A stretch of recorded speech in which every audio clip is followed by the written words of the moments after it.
Ayan, hello po. Good morning. So, ito na sir yung video card. So, ito running siya ng stress test. So, 2 pieces to. So, running siya ng 39 minutes. As you can see, 39 minutes. With temperature, ayan, as you can see. So, this is ano lang po.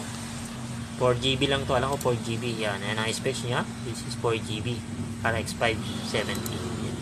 So, okay naman so far. Perfectly working po. Bagong palit na rin yung thermal fan. Tapos ito naman yung isa. Yan. So, ganun din. Same lang siya sa bahay. 40 minutes. Yan. So, ito naman yata 8 GB. So, 8 GB yata. Ayun, 8 GB nga. Tama. Micro ng memory. Ayan, as you can see. Pero RX 570 siya. 8 GB. Ito siya. Ayan. Ayan po siya. Bago palit natin po yung thermal fan. Ayan.